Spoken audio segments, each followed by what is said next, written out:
Oi pessoal, tudo bem com vocês?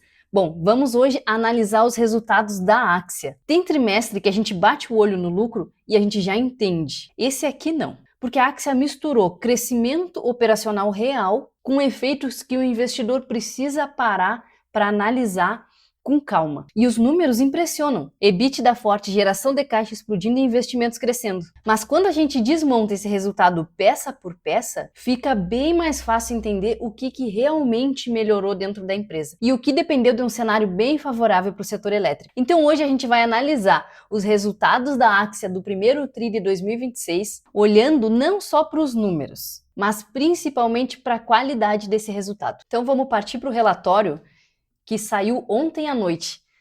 Ontem também peguei esse relatório, fiquei lendo, entendendo, procurando entender cada linha que estava ali. Não é uma análise profissional, longe disso, mas é uma análise de uma investidora comum que trabalha, que tem família, que quer investir, mudar de vida e que quero também procurar entender onde está o meu dinheiro, onde eu estou investindo. E esse canal é para isso, é para a gente formar uma comunidade de pessoas que não quer depender lá da análise do corretor, dos bancos. Não, a gente pode até usar a análise deles porque são profissionais, mas a gente também vai fazer a nossa. Então vamos lá direto para a página 7, que eu deixei marcada aqui. Então antes de entrar nos números, vale a gente entender que o mercado já esperava um trimestre forte da Axia. Por tudo que eu andei vendo, bom, a gente consegue ver isso no preço da cotação, que disparou, né? Então quer dizer que há um otimismo do mercado em relação a essa empresa. Pelo que eu vi, assim, a questão, ela vinha muito mais, não era nem pelo tamanho dessa melhora, mas era principalmente da onde ela viria. E na prática, a empresa entregou um EBITDA regulatório de 8,6 bi, um salto de 60% em relação ao mesmo período do ano passado, acima do que boa parte do mercado estava projetando. E o mais importante aqui não é só o crescimento, é a origem dele. E o que foi que impulsionou esse resultado? Margem de geração no Mercado Livre disparou 171 megawatt por hora, o PMSO reduziu 3%, provisões ajustadas uma queda de 71,6%. Então a gente consegue ver aqui que não foi só apenas um crescimento na receita, teve sim uma melhora operacional. Agora a gente vai ver o motor desse resultado. Então a gente vê que a geração foi a estrela do trimestre. A margem de contribuição saiu de 2,3 bi para quase 6 bi no primeiro trimestre de 2026, um crescimento de 136%. E aqui ficou a principal surpresa positiva do resultado. A empresa se beneficiou de uma condição muito favorável, que não é nenhuma surpresa. A gente já havia visto isso daí no ano passado, que a empresa deixou disponível muita energia para ser comercializada nesse Mercado Livre. E agora aparecem aqui os resultados. Mais energia disponível no Mercado Livre, um preço mais alto no curto prazo e um cenário regional mais equilibrado entre esses submercados, foi aí a receita do sucesso da Axia. Então tá aqui, ó, a descotização aumentou o volume de energia disponível no Mercado Livre. O PLD mais alto elevou os preços no mercado nesse curto prazo. E uma menor diferença nos preços entre as regiões ajudou a reduzir esses custos de transmissão. A energia gerada no ACL e liquidada no MCP gerou 4,6 bi de margem, representando um maior resultado nessa geração. Eu sei que esses termos parecem técnicos demais, mas depois vocês vão ver que não tem nada, não é um bicho de 7 cabeças. É mais ou menos assim, ó. O ACL é o ambiente de contratação desse mercado livre de energia, é o marketplace, é onde tu negocia essa energia. E o MCP é o mercado de custos.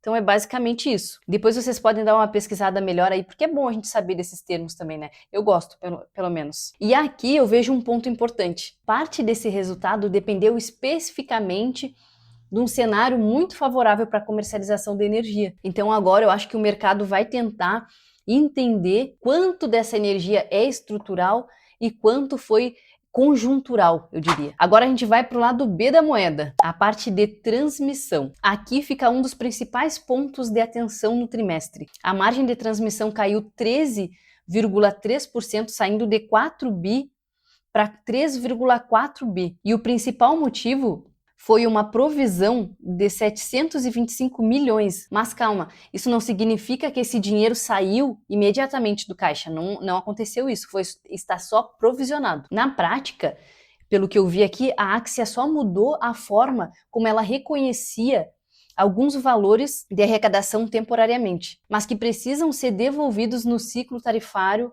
seguinte. Em português claro, a Axia está evitando de inflar essa receita com valores que não pertencem efetivamente a ela. E apesar do impacto negativo no trimestre, existe sim um lado positivo. A receita fica mais previsível e o resultado fica mais próximo da RAP real da companhia. RAP é a receita anual permitida. Isso melhora a qualidade da leitura operacional no longo prazo. Então, apesar dessa redução nas margens de transmissão, eu vejo muito mais como uma mudança contábil do que como algum problema estrutural do negócio. Agora a gente vai avaliar o PMSO. Já adiantando, são as despesas com pessoal, material, serviço e outros. Aqui a gente tem um ponto positivo que geralmente passa despercebido. O PMSO ajustado caiu 3%, e isso importa, sim, porque demonstra ganho operacional real, não é nenhum crescimento comprado. Como eu já tinha dito, o PMSO é gasto com pessoal, material, serviços e outros.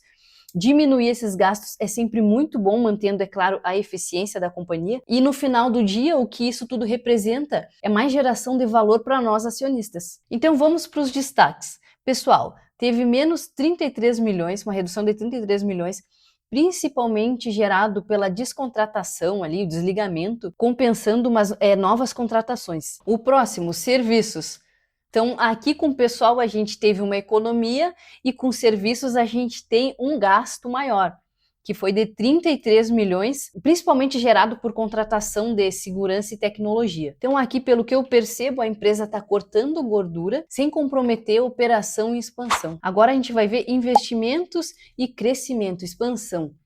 Aqui a Axia tá com o pé no acelerador. Então aqui a empresa investiu 1,3 milhões no primeiro trimestre de 26, um aumento de 36%, e a maior parte foi direcionada para transmissão, 977 milhões em transmissão, com foco principalmente em reforços e melhorias de grande porte e projetos de ampliação. Na geração, os investimentos somaram 185 milhões, e aqui entra um ponto bem importante para o investidor da Axia de longo prazo. A empresa possui 286 projetos de transmissão em andamento, com potencial de adicionar 2 bi de RAP até 2030. E isso significa um crescimento com uma receita relativamente previsível, que é extremamente valioso no setor elétrico. Outro destaque foi o leilão de reserva. A companhia arrematou 190 megawatts, com investimento previsto para 1 bi na usina hidrelétrica de Luiz Gonzaga. Então, a Axia segue expandindo, mas ao mesmo tempo ela fortalece muito a carteira dela regulada. Agora a gente vai ver a gestão do portfólio. A Axia vem tentando simplificar esse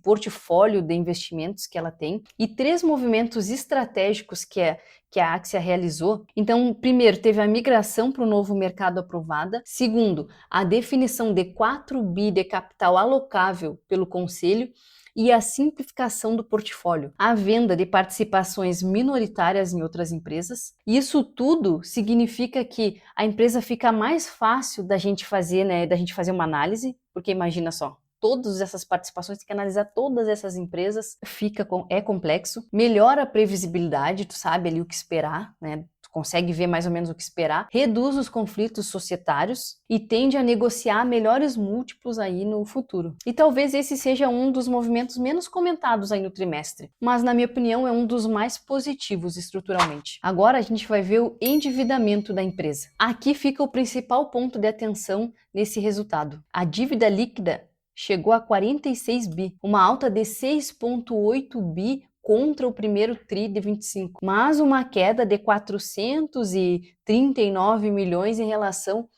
ao último TRI de 25. Aí aqui a gente vai dar uma olhada nos principais indicadores. Dívida líquida sobre o EBITDA, 1,9, 2 vezes. Prazo médio dessa dívida, 54,5 meses. Custo médio da dívida, CDI mais 0,03. E aí a importância desses juros no Brasil cair, né?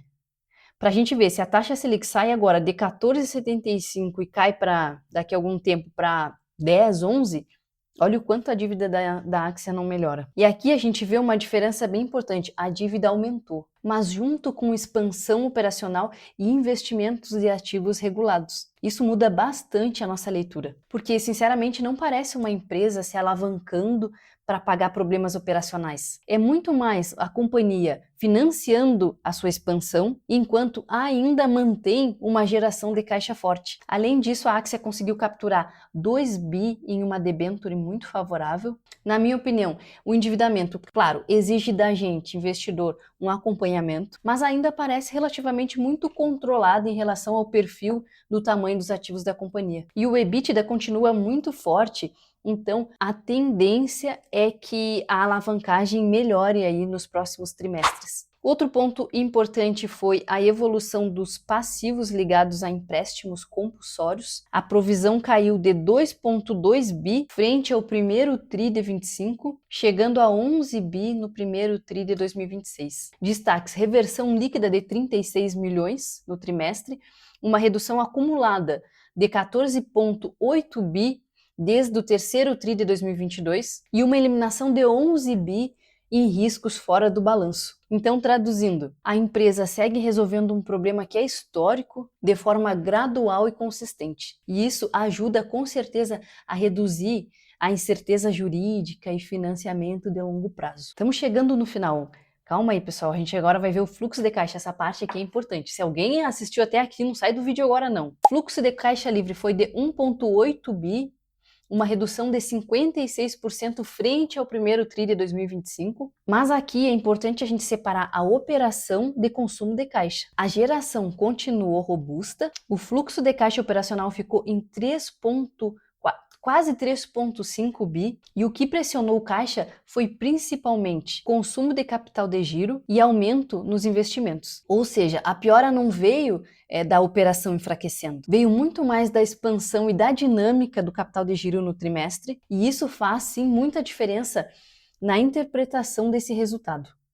Vai ver, é até por isso que as ações hoje amanheceram em queda. Às vezes falta essa interpretação aí. Ou eu aqui não tô vendo não sei de alguma coisa, né? Tem isso aí também. Depois a gente vai dar uma olhadinha na cotação hoje. Então agora a gente vai juntar tudo.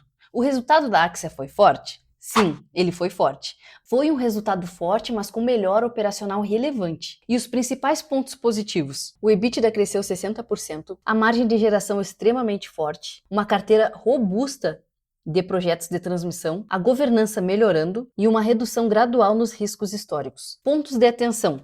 Sempre tem, óbvio. A dívida ainda elevada e crescendo, parte relevante da geração muito favorecida pelo cenário de energia e uma pressão temporária no fluxo de caixa livre. A minha leitura da Axia hoje é a seguinte: a Axia parece entrar num momento muito importante de transformação. A empresa está mais eficiente, está mais simples, a governança está bem melhor e uma geração operacional muito mais forte. Agora, o mercado vai tentar responder uma pergunta central: quanto dessa melhora é estrutural e quanto dependeu de um cenário extremamente favorável para a geração? Para novos investidores, assim como eu, pode ser uma case bem interessante aí para a gente acompanhar, principalmente pensando em longo prazo e expansão regulada. Aqui eu também me enquadro porque eu sou uma acionista nova, na Axia. Para os próximos trimestres, o que a gente tem que acompanhar? Sustentabilidade das margens, evolução da dívida e a execução dos projetos de transmissão. E o que vocês acharam aí da minha leitura?